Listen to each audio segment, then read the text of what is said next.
काठमाडौँ उपत्यकामा रोडा ढुङ्गाको बढ्दो मागलाई पुरा गर्न उपत्यका वरिपरिका खानीहरूबाटै ढुङ्गा निकाल्ने गरेको पाइन्छ। खानीबाट ढुङ्गा झिक्दा पड्काइने विस्फोटक पदार्थले त्यस क्षेत्रलाई प्रत्यक्ष रूपमा प्रभाव पार्ने गर्दछ। अव्यवस्थित रूपमा चलाइएका यस्ता खानीले त्यस क्षेत्रको यातायात, कृषि र वातावरणलाई नराम्रो असर पारिरहेको छ। नेसनल कन्स्ट्रक्सन कम्पनी नेपाल लिमिटेडले सीतापाइला र इचङ्गु नारायण गाविसमा सञ्चालन गरेको ढुङ्गा खानीले त्यस क्षेत्रमा पारेका प्रभाव सम्बन्धी सुशील मैनालीको report.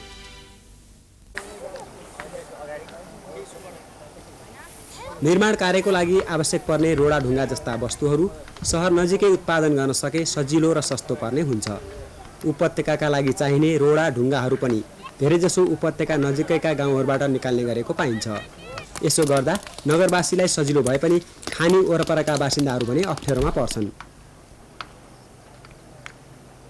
National construction company Nepal limited अर्थात् एनसीसीएनले सीतापाइला र इचङ्गु नारायण गाउँ विकास समितिको 316 रोपनी क्षेत्रफलभित्र ढुङ्गा खानी सञ्चालन गरिरहेको छ। यो खानीबाट ढुङ्गा निकाल्न विस्फोटक पदार्थ पड्काउनाले स्थानीय बासिन्दाको दैनिक जीवन कठिन भइरहेको छ। पाल खोप्छ हजुर, पाल खोपेपछि 3-4 दिनमा अनि एकै तार जोड्छ। यो मिसिन चलेर ब्याङ्क 10-12 पाल भए पनि फर्काउँछ। ढुङ्गा उछिटिँदैन, छिटेर आउँछ। आए पनि उहिले त यहाँसम्म आउँछ, अहिले त्यो कम गरिरहेको थियो, यहाँसम्म त आउँदैन। न त यहाँ घर बस्नु पर्दैन, पालेर आए भित्र जाऊ है भित्र जाऊ भन्नु आउँछ। यत्रो त ढुङ्गा आएपछि एक बाजी त आकाशबाट आएर लागेपछि फुटुकै थरै मर्छ। विश्वमा अहिलेसम्म त मान्छेलाई पढाएको छैन, पढाएको छ। गाई जसमा पढाएको छैन, त्यो बाख्रा एरियो र त्यस्तै पढाएको छ। मान्छे चाहिँ यहाँ बस्नु हुने, एकदम यहाँ पार्टी रखने। के हुन्छ, कस्तो हावा जान्छ? हावा त निस्किएर आउँछ एकदम दिन गर्दाखेरि यो जमिनै थर्किने बचाएर पनि तर्सिने, झट्ट तर्सिने, त्यो सुताएको बच्चा पनि तर्सिने हजुर, त्यस्तो हुन्छ। यो बारुद पड्काएपछि, बम पड्काएपछि त्यसको कम्पनीले त्यसको ध्वनिले गर्दाखेरि यहाँ त्यो सानो घरमा के भन्छ भन्दाखेरि उ गर्न सक्दैन। अब कुखुरा पालन गर्न सक्दैन, यहाँ माउरी पालन गर्न सक्दैन र गाई बाख्रा के भन्छ भन्दाखेरि चढाउन पाउँदैन। यो जुन के भन्छ ब्लास्टिङले गर्दाखेरि, यसकारण यो एनसीसीएन के भन्छ भन्दाखेरि साँच्चै भनौँ त यो एकदम खाल्टोमा सबभन्दा एकदम विकासको निमित्त, यहाँका जनताको निमित्त, आर्थिक स्थितिमा यो झन् पछाडि ढकेल्नुको निम्ति यो चाहिँ हुन आएको जस्तो लाग्छ। ढुङ्गा फोर्न विस्फोट गराउने गरेको कुरा कम्पनी पनि स्वीकार गर्छ। ढुङ्गालाई फोड्दाखेरि साधारणतया लेबरले, मतलब जो हामी गल आदि मतलब क्रोबारहरू अथवा गैँतीहरू प्रयोग गरेर नआउने ढुङ्गाहरूलाई आवश्यकता पर्यो भने हामीले चाहिँ विस्फोटन पदार्थ पनि प्रयोग गरेर गर्दछौँ। तर हामीले चाहिँ किनभने अब जस्तै भए पनि काठमाडौँको नजिक क्षेत्र भएको हुनाले पहिलेदेखि नै एउटा कन्ट्रोल्ड ब्लास्टिङ भन्ने यहाँ पहिलेदेखि नै अपनाइ आएको छ। राजधानी सहर दिनदिनै साँगुरिँदै गइरहेको छ। यस्तो अवस्थामा चक्रपथ वरिपरिको क्षेत्रमा बसोबास गर्नेहरूको सङ्ख्या पनि क्रमशः बढ्दै गइरहेको छ। मानिसको बसोबाससँगै त्यस ठाउँमा पूर्वाधारहरू बनिनु आवश्यक हुन्छ। सडक, ढल निकास, खानेपानी जस्ता अति आवश्यक सेवाका वस्तुहरू सहरमा मात्र होइन, सहर छेउका नगरोन्मुख बस्तीहरूमा पनि हुनु जरुरी छ।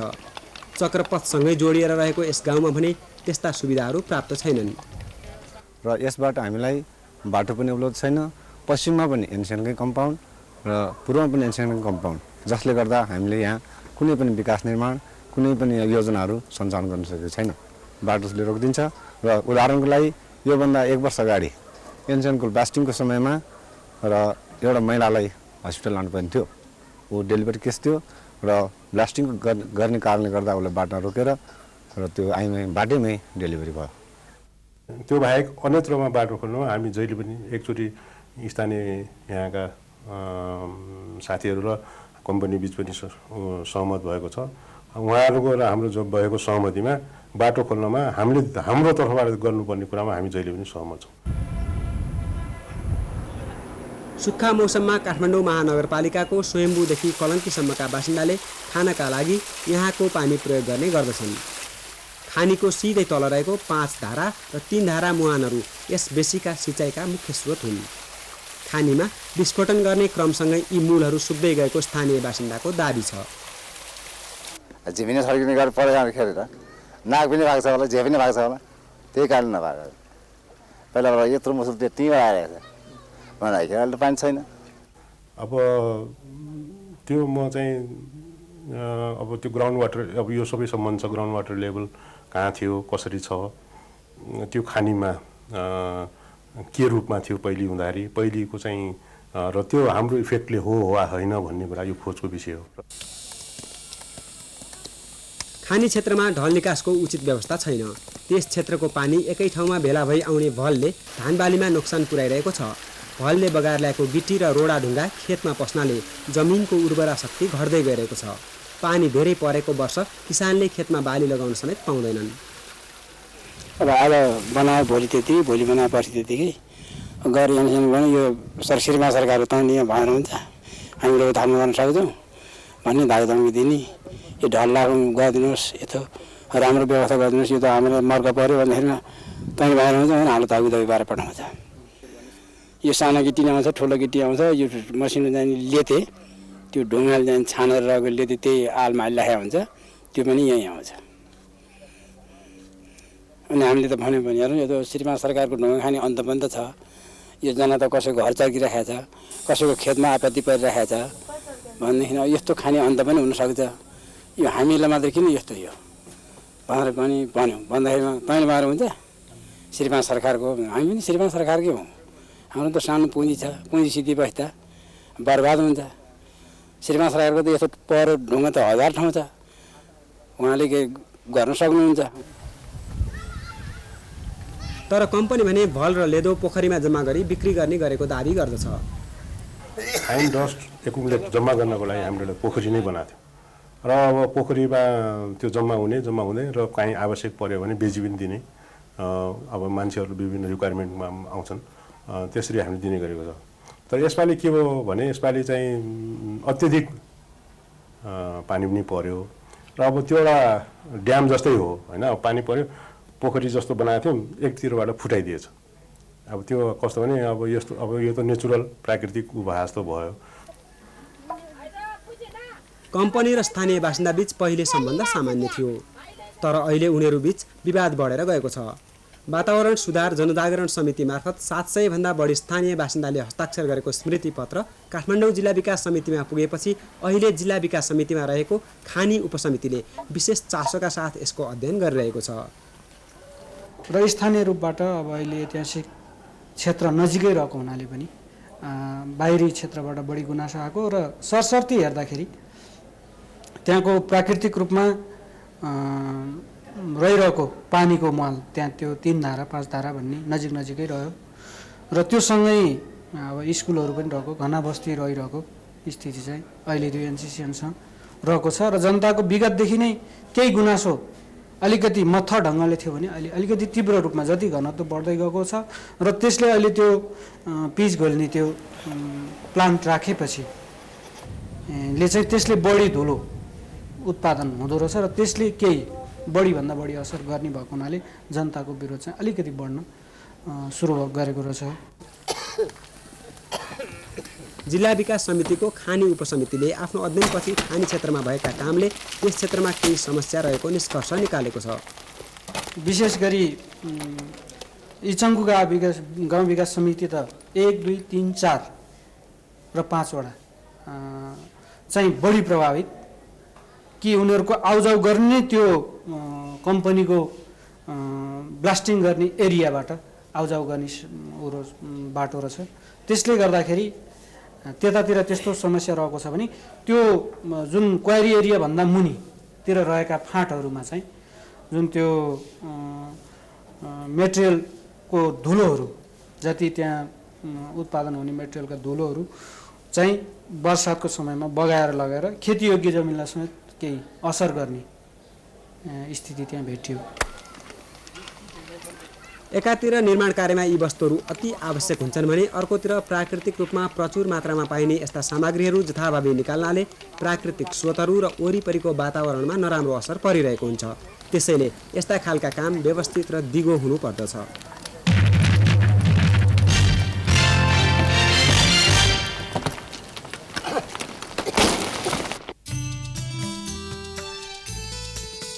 केही समय अघिदेखि सुरु भएको तेलको आतंक अझैसम्म जारी नै छ। तोरीको तेलमा आर्जिमोन मेक्सिकाना र भटमासको तेलमा खनिज तेल मिसाएको पाइएको छ। उपभोक्ताहरू कुन तेल खान हुने कुन तेल खान नहुने अन्योलमा छन्। तेल जचाउन खाद्य अनुसन्धानशालामा उपभोक्ताहरूको लाम लागेको छ, तर मिसावट तेलमा मात्रै छैन। बजारमा भएका खाद्य पदार्थहरूमा केही न केही मिसावट छ। शुद्ध खानेकुरा बजारमा पाइन छाडिसक्यो। अब प्रस्तुत हुने रिपोर्टमा खाद्य पदार्थमा अखाद्य पदार्थ मिसाइएका बारेमा विवेचना गरिनेछ। प्रतीक भण्डारीको रिपोर्ट।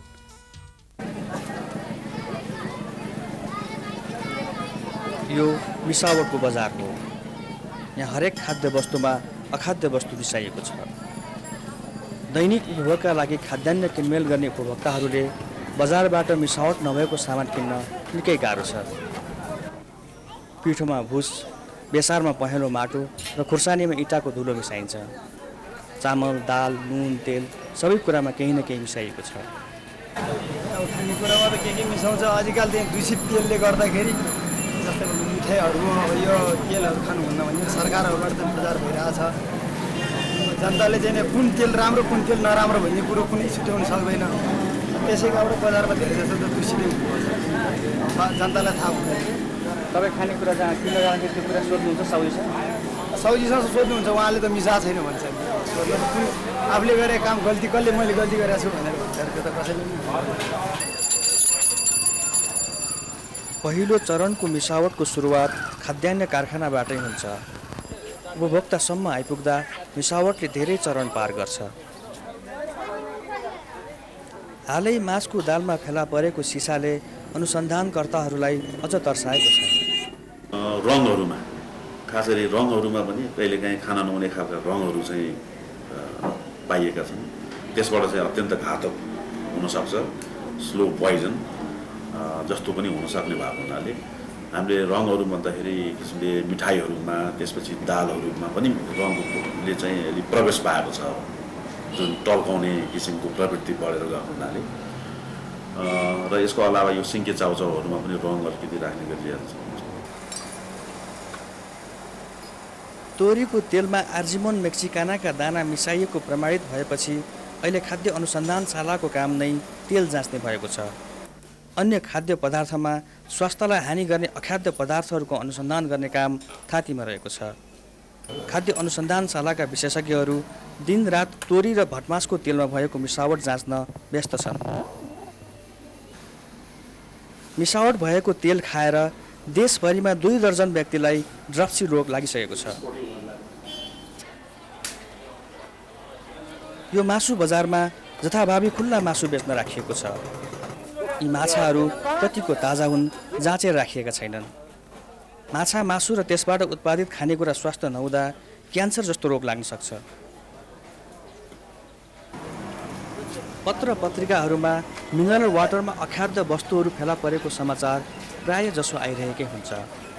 शुद्ध पानी पिउन नपाउने काठमाडौँवासीहरूले त्यसको विकल्पको रूपमा मिनरल वाटरलाई लिन्छन्, तर त्यही मिनरल वाटर कति फाइदाजनक छ भन्ने कुरा उनीहरूलाई थाहा छैन।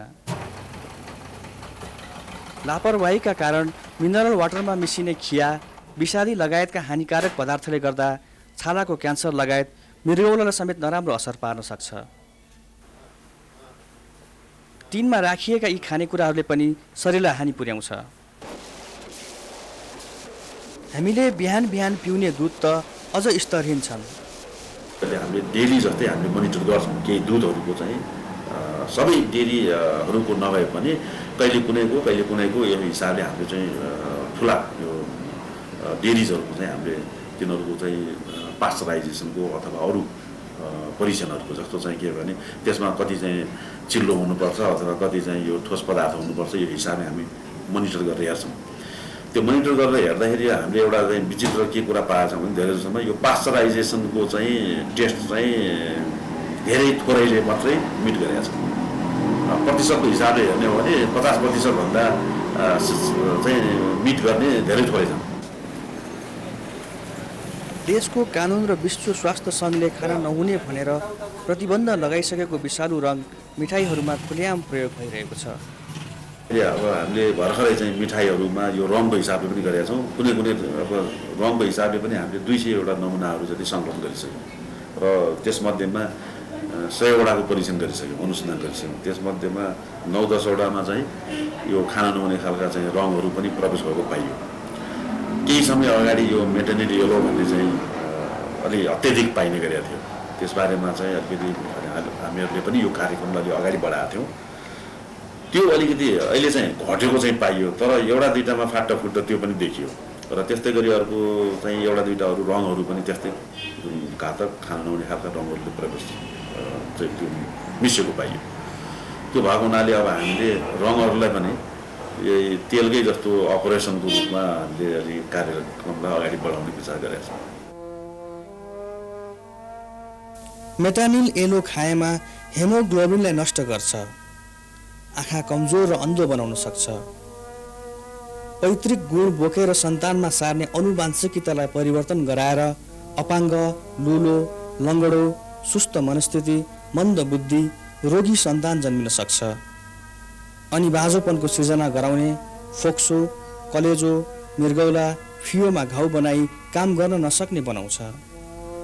त्यस्तै जननेन्द्रियमा घाउ, ट्युमर र वीर्यको शुक्राणु समेत नाश गर्छ। क्यान्सर लगाउने कार्सिनेजिन, म्युटाजिन तयार पार्ने काम पनि यसले गर्छ। सरकारले यो रङलाई गलैँचा रङ्गाउने काममा समेत बन्देज लगाइसकेको छ। तर पनि सरकारले मेटानिल येलोको प्रयोगमा भने नियन्त्रण ल्याउन सकेको छैन।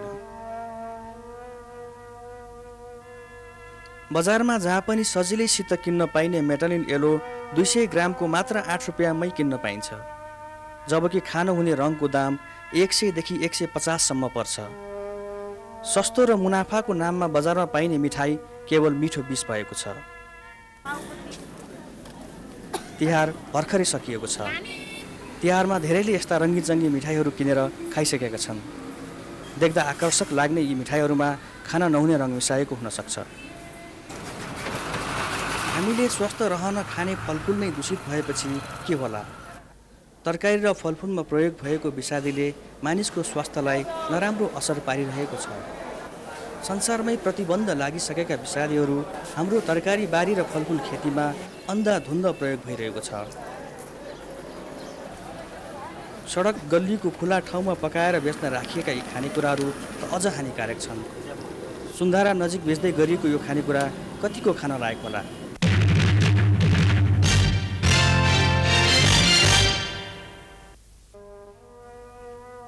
तेल र घिउ मिसावट, आर्जिमोन मेक्सिकानाको गेडा, बोसो, खनिज तेल र आलसको तेल। असर: आर्जिमोन मेक्सिकानाले ड्रप्सी रोग लाग्छ, खनिज तेलले मृगौलाको रोग लाग्छ, आलसको तेलले शरीरमा भएको भिटामिन बनाउने तत्त्वलाई नराम्रो असर पार्छ। मिठाई तथा मह मिसावट, गुलियो बनाउने कृत्रिम पदार्थहरू। असर: क्यान्सर, कलेजो सम्बन्धी रोग, पेट सम्बन्धी रोग। मासु र मासुबाट बनेका खाद्य पदार्थ मिसावट, इकोलाई, माइक्रोटोन्स, हर्मोन र एन्टिबायोटिक्स, पेथोजेन्स, विषादी, खनिज। असर: फुड पोइजनिङ, हर्मोनको सन्तुलन बिगार्ने, क्यान्सर। बोतल बन्द पिउने पदार्थ जस्तो फलफुलको रस आदि। मिसावट, विषादी, धेरै समयसम्म खानयोग्य बनाउन प्रयोग गरिने रसायन। असर: पेटको क्यान्सर, पेट सम्बन्धी अन्य रोग जस्तै ग्यास्ट्रिक अल्सर। टिनमा राखिएका तथा प्लास्टिकमा पोका पारिएका खाद्य पदार्थ, चकलेट, बिस्कुट तथा पाउरोटी। मिसावट, टिन, सिसा, निकेल, प्रिजर्भेटिभ, टिनबाट निस्कने रसायन। असर: टिनको कारण टाउको दुख्ने, बान्ता आउने, उज्यालोमा हेर्न नसक्ने। सिसाले गर्दा मृगौला र धमनीलाई नराम्रो असर। चकलेटमा भएको निकेलले छालाको क्यान्सर। प्लास्टिकमा भएको पेथुलेट्सले हर्मोन निष्क्रिय पार्दछ। बोतलको मिनरल वाटर मिसावट, खिया, फ्लोराइड, क्लोरिन, विषादी, फेकल पदार्थ असर, हैजा, झाडा पखाला, कलेजो र मृगोलालाई असर, छालाको क्यान्सर, उच्च रक्तचाप आदि। मसला, पिठो र दाल मिसावट, बालुवा, मार्बल ढुङ्गा, खेसरी दाल, हानिकारक गेडागुडी असर, बालुवा र ढुङ्गाले गर्दा आँखा कमजोर हुने, दाँत भाँचिने, खेसरीको दालले शरीरको तल्लो भागलाई पक्षघात गर्छ, मानसिक मन्दता। सडकमा पकाएर बेचिने खानेकुरा र बासी खानेकुरा मिसावट, कीटाणुबाट प्रभावित, स्वाद बढाउन प्रयोग गरिने विभिन्न हानिकारक मसला असर, पेटको रोग, धमिलो देख्ने, प्रजनन क्षमतामा नराम्रो असर। फलफुल र तरकारी मिसावट, विषादी, रसायन, विषालु ग्यास, खनिज असर, क्यान्सर, आँखा कमजोर हुने, वाक लाग्ने, रसायनले रक्तचाप बढाउने, हड्डीलाई बलियो बनाउने तत्त्व बोन म्यारोलाई असर गर्दछ। चियापत्ती मिसावट, फलामको टुक्रा असर, पेट सम्बन्धी रोग। बेसार, खुर्सानीको धुलो र मसला मिसावट, माटो, इँटाको धुलो, भुस असर, अपच, पेट सम्बन्धी रोग। स्वस्थ खानेकुरा खान पाउनु उपभोक्ताहरूको अधिकार हो, तर नेपालमा उपभोक्ताहरू सङ्गठित छैनन्। उपभोक्तावादको सुरुवात सन् 60को दशकमा अमेरिकाबाट भए तापनि हाम्रो जस्तो देशमा अझै त्यो मुखमा मात्रै सीमित छ। उपभोक्तावाद भन्ने जुन सिद्धान्त छ संसारमा चाहिँ एउटा चाहिँ बुलन्द छन्, तर हाम्रो देशमा बुलन्द छैनन्। किनकि यो हाम्रो देशमा एउटा राजनीतिक दलहरूले नै एउटा चाहिँ यसलाई चाहिँ अगाडि बढाउने प्रयत्न गरेका छन्। उपभोक्ताहरूको हक र हितको संरक्षण गर्न खुलेका गैर सरकारी संस्थाहरू निष्क्रिय छन्। भनौँ न, हामी त एउटा मात्र स्टेट्सम्यान मात्र हो नि, हामी त भन्न मात्र सक्छौँ, हामी एउटा सजग बनाउने, एउटा आवाज उठाउने, एउटा प्रेसर दिन मात्र सक्छौँ। सरकारलाई पनि उपभोक्तालाई पनि एउटा सजग गराउन सक्छौँ। तर अब सरकारले पनि वास्ता गर्दिएन, यतातिर उपभोक्तालाई पनि मतलब राख्दैन भने त गाह्रो हुन्छ। उपभोक्ताहरूको अधिकारलाई संरक्षण गर्न नेपालमा पर्याप्त कानुनहरू छन्, तर यी सबै कानुनी प्रावधानहरू कागजमै सीमित छन्, व्यवहारमा लागू भएको पाइँदैन। यस कानुन अन्तर्गत अहिलेसम्म निकै थोरैले मात्र न्याय पाएको पाइन्छ। कानुन नभएको चाहिँ होइन हाम्रो देशमा, कानुन हाम्रो देशमा प्रशस्त छन् भन्ने वास्तव भन्ने हो भने हाम्रो देशमा कानुन नभएको कुनै क्षेत्रै छैन होला। मतलब कुनै पनि चिजलाई घुमाएर कुनै कानुन अन्तर्गत पार्न सकिन्छ, तर के छ भनेदेखि त्यो कानुन हुँदैमा मात्रै नहुने रहेछ कि त्यसको कार्यान्वयन कस्तो छ, कार्यान्वयन पक्षलाई अलि विशेष ध्यान दिनुपर्ने हुन्छ। जस्तो भनौँ न, हिजो उपभोक्ता संरक्षण ऐन नआउँदाखेरि पनि उपभोक्तालाई संरक्षण गर्ने उद्देश्यले अथवा राज्य यन्त्रलाई सञ्चालन गर्ने उद्देश्यले ल्याइए तापनि त्यसमा कुनै न कुनै रूपमा उपभोक्ता हकलाई संरक्षण गर्न सक्ने प्रावधान परेका कानुनहरू थिए। यही वर्ष लागू गरिएको उपभोक्ता संरक्षण ऐन 2054ले उपभोक्ताको अधिकार संरक्षण गर्नलाई पर्याप्त भूमिका खेल्न सक्छ, तर यो ऐनको हालसम्म नियमावली बनिसकेको छैन। अहिले आपूर्ति मन्त्रालयबाट नियमावलीको पहिलो मस्यौदा तयार भएर छलफलका लागि कानुन मन्त्रालयमा पुगेको छ। नियमावलीलाई अन्तिम रूप दिन सरकारको मन्त्री परिषदको बैठकले स्वीकृत गर्नुपर्छ। यो ऐन 5 महिना अगाडि राजपत्रमा प्रकाशित भएको थियो। यसलाई संसदले विशेष प्राथमिकता दिएर 2055 साल वैशाख 1 गतेदेखि लागू हुने भनेर मिति पनि तोकेको थियो। उपभोक्ता संरक्षण ऐन 2054ले सजायको व्यवस्थालाई भने निकै कडा बनाएको छ। सो ऐन अन्तर्गत खाद्य पदार्थमा मिसावट गर्ने व्यापारी संस्था वा व्यापारीलाई उनीहरूले उत्पादन गरेको वा बेचेको खाद्य पदार्थ खाएर ज्यानको खतरा भएमा बढीमा 14 वर्ष कैद र 5 लाखसम्म जरिवाना गराउन सक्ने प्रावधान राखेको छ। सो ऐनमा क्षतिपूर्ति सम्बन्धी व्यवस्था पनि गरिएको छ। कुनै पनि अखाद्य पदार्थ मिसिएको वा दूषित खानेकुरा खाएर कसैको मृत्यु हुने सम्भावना भएमा, मृत्यु भएमा वा शरीरलाई अपूरणीय क्षति भएमा र हुने सम्भावना भएमा सो खाद्य वस्तुको उत्पादन गर्ने कारखाना, बिक्री वितरण गर्नेलाई 10,000 देखि 25,000सम्म जरिवाना गर्नुको साथै 14 वर्षसम्म कैद हुन सक्ने तथा प्रभावित व्यक्तिलाई 25,000 देखि 1 लाखसम्म तिर्नुपर्छ। यी कानुनहरूलाई कार्यान्वयन गर्न जिल्ला प्रशासन कार्यालयहरू बाहेक गुणस्तर तथा नापतोल विभाग, औषधि व्यवस्था विभाग, आपूर्ति मन्त्रालय तथा खाद्य अनुसन्धानशाला कुनै पनि निकाय हुनुपर्ने जति सक्रिय छैनन्। यसरी चाहिँ उपभोक्तालाई चाहिँ हिट हुने खालका कुनै किसिमको पनि राहतका कार्यक्रमहरू हुन सकेनन्। त्यसले कारण यस्तो किसिमको कार्य हुनु भएन। र यो मात्र होइन कि उपभोक्तासँग जुन चाहिँ रिलेटेड कुराहरू छन्, जुन चाहिँ हक हित कानुनका कुराहरू छन्, त्यो कानुन खालि कानुनमा मात्र चाहिँ आयो, तर यसलाई पूर्ण रूपमा यसलाई चाहिँ राम्रो तरिकाले आम उपभोक्ताले चाहिँ फाइदा हुने हिसाबबाट कुनै किसिमको कार्यान्वयन हुन सकेन। खास गरी ऐनले जिम्मेवारी दिएको आपूर्ति मन्त्रालय नै यो कानुन आफूले लगाउन सक्ने कुरामा विश्वस्त छैन। हामीले मन्त्रालयका विशेष सचिव पदम कुमार आचार्यसित यस विषयमा कुरा गर्न खोज्दा उहाँ बोल्न मान्नु भएन। यो सरकारको अथवा सरकारी निकायमा पदासीन व्यक्तिको जुन कानुन कार्यान्वयन गर्ने जुन एउटा प्रतिबद्धता हुनुपर्ने हो नि, कमिटमेन्ट, त्यो नभएर, सिरियसनेस नभएर नै कन्ज्युमरले चाहिँ नि दुःख पाइरहेका छन् अथवा चाहिँ न्याय पाइरहेका छन्। तर त्योभन्दा ठुलो कुरा भनेको हामी आफै नै हौँ। नेपाली उपभोक्ताहरू नै पनि जागरुक छैनन्। हामी बजारमा किनमेलका लागि जाँदा खाद्य सामग्रीको गुणस्तरका बारेमा कमै सोधपुछ गर्छौँ। हामीले देशको कानुनले दिएका अधिकारका बारेमा पनि कमै हेक्का राखेका छौँ। अहिलेलाई त्यति नै गरे पनि बजारमा हामी ठगिनु पर्दैन, पैसाका हिसाबले पनि स्वास्थ्यका हिसाबले पनि।